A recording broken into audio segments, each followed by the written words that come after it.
Hi there, welcome to Ram's Little Workshop. Thought I'd give you a little tour of my workshop today. We woodworkers seem to like it. Look at each other's shops. I've seen a lot of video tours of different workshops, honestly mostly professional shops, people that have got a lot nicer place than I do, a lot bigger, more expensive equipment. This is a hobbyist workshop. It's not really fancy, although it's the fanciest workshop I've ever had. It's the garage of my home. It's 22 foot square, less a few feet I lose for a handicap ramp that's installed on this side. It was there when I bought the house.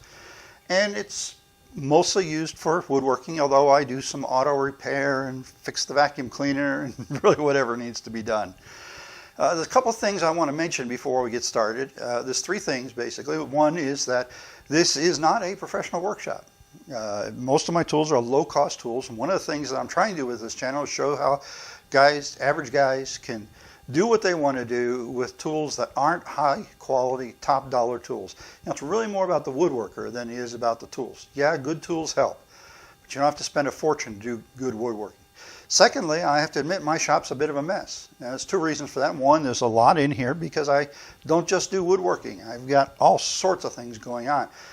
Secondly, I don't have one of those wonderful dust collection systems. Maybe someday I will, but I really don't, so I've got sawdust everywhere. I try and keep after it, but the reality is it wins. And then thirdly, this shop, because it's not a professional shop, is not laid out for workflow. You know, you'll hear a lot about that when you start looking at professional shops, how they lay out their tools to get the maximum efficiency of workflow.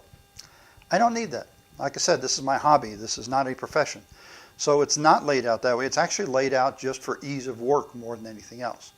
So come on and let me show you around so you can see what I've got here in Ram's Little Workshop. This is what I call the main aisle of my workshop, right down through here. Now, even though the workshop's square, I've kind of got it laid out in an L pattern, consisting of this aisle and the aisle across the back. And this is where I spend most of my time working. The workshop is basically laid out around my three workbenches. That's my main woodworking workbench here, the little workbench behind it, and then the one against the wall. And I'll explain each of those in a minute. This workbench, my main workbench, is actually relatively new. I just built it a few months ago. I couldn't afford a big workbench made out of maple, so this is made out of MDF. There's 3 layers of 3/4 inch thick MDF, and it's framed in just construction grade lumber. I've got a dual tail vise and a side vise, and as you can see, there's lots of holes for bench dogs. What I was really after is a large work area and the ability to do a lot of different type of clamping on it. So that's why all the bench dog holes. It's 3 feet wide by 8 feet long, so I can work on some really nice big projects. Weighs 460 pounds, nice and heavy, rock solid, very level and rock solid. Now that was very important for the types of things I want to be doing, which includes some tables. Okay, so on this side, we've got first my bandsaw. This is a relatively new addition to my workshop. I've had it a little over a year. My wife gave me this as a gift. It's a Wen. It's probably the smallest and least expensive bandsaw. They'll give you a 6-inch cutting capacity, which I wanted for resawing boards. And then I've got a small router table that I've had forever. And this router table is probably going to be replaced pretty soon with something a little bigger. As my projects are getting bigger, I'm finding this isn't really adequate anymore, but it's served me well. I really don't have room in this workshop for a tool wall, although I'd love to have one. So what I've been doing instead, I've started building these small tool boards and putting them in convenient spots. And this particular one holds the accessories for my router table and my bandsaw, and that's really all it's for. In other areas, I do other things to hang tools. I love having stuff right at hand, and that's why a tool wall is so great, but this shop just doesn't work out well to have a tool wall. I've got a drill press, which a lot of guys don't bother with in their shop, but I don't just do woodworking. I do some metalworking. I do some engineering type projects. I do auto repair. I do a little bit of everything. So I've got a drill press, and as you can see here, I've got an XY vise mounted to the drill press, which allows me the ability to do a little bit of really basic machining. It's kind of chattery when I'm doing milling work on it, but it works. And then this, which is just made out of scrap, gives me a nice backstop for when I'm drilling wood parts.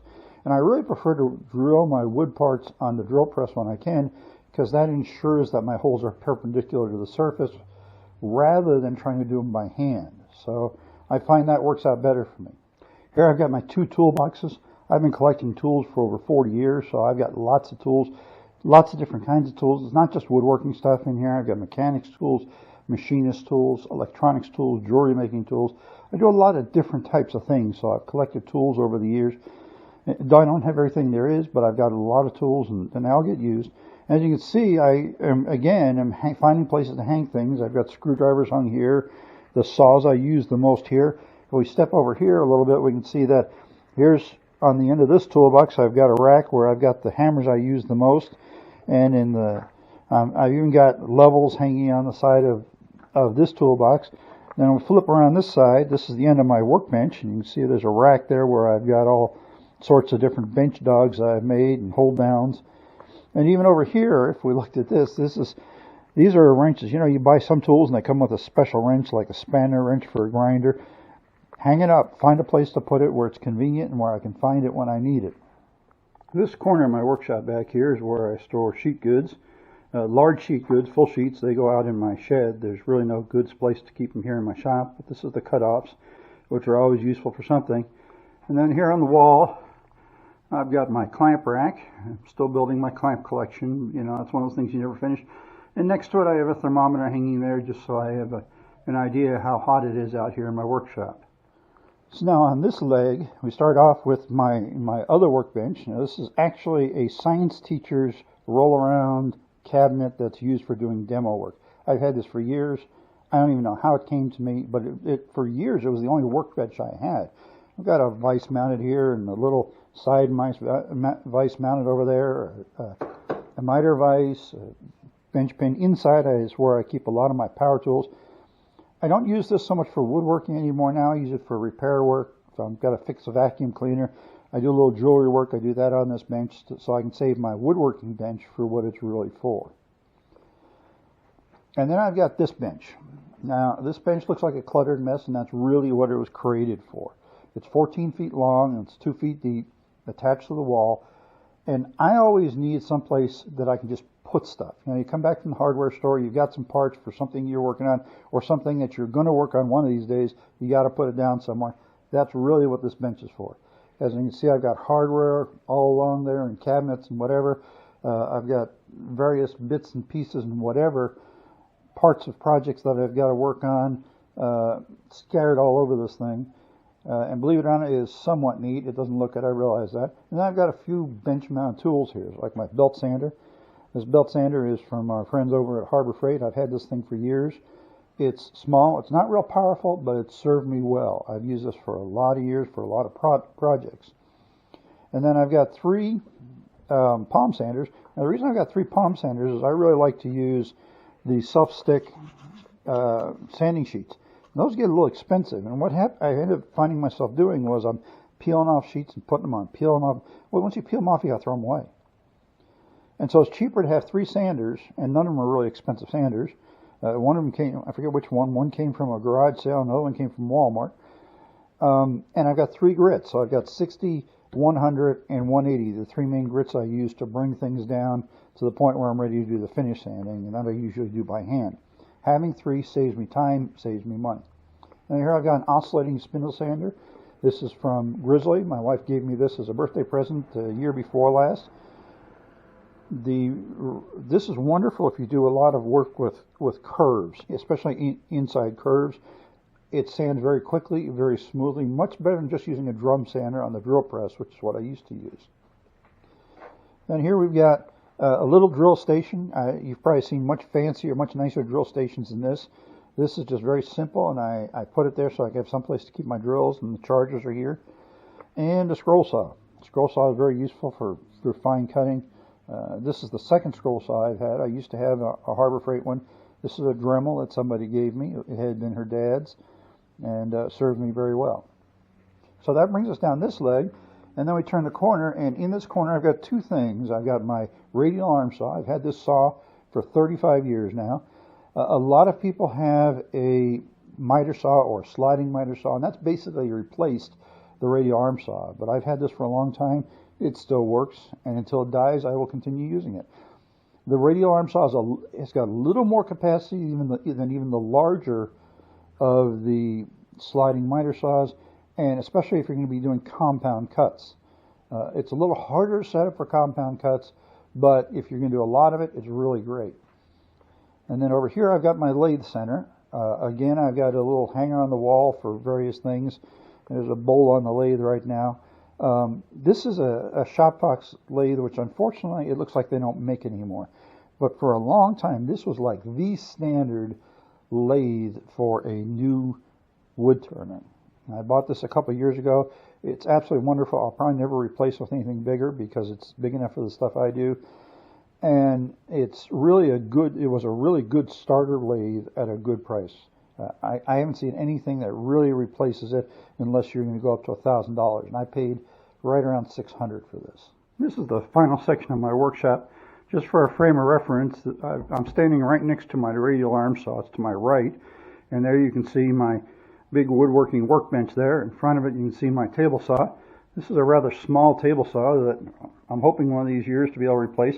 It's a Ryobi portable contractor saw, and I've had this thing for years. My main criteria when I bought this particular saw was I wanted something inexpensive so I could afford it, and I wanted the ability to rip 24 inches. Now this portion of the table actually slides to the right, gives me that 24-inch capacity. Unfortunately, the mechanism for raising and lowering the blade as well as tilting it, the knobs have worn, it's gotten a little difficult to work with. Besides the fact it's really not heavy enough for ripping a full sheet. So one of these days I hope to replace it.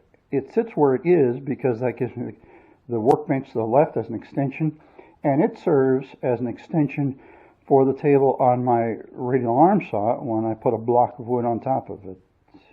I've got my planer over here. This is the DeWalt, the bigger DeWalt. This is a fantastic tool. If you're ever looking for a planer, I highly recommend it. It's absolutely wonderful. You can see I've got some bungee cords hanging on the wall. This is a multi-use workshop. Over here I've got a shelf, and this is mostly just storage for miscellaneous things. There's a bench grinder there. Underneath I've got my air compressor with a hose reel. I've got some small pieces of hardwood on there. I've got bits and pieces for different things that I have yet to work on. And as you can see, there's my other camera standing on a tripod in the corner. The main idea behind this particular area of the workshop was to leave me an area that I could bring material in through the garage door, which by the way doesn't function right now, and also a large area if I've got to assemble something bigger than I can do on my workbench.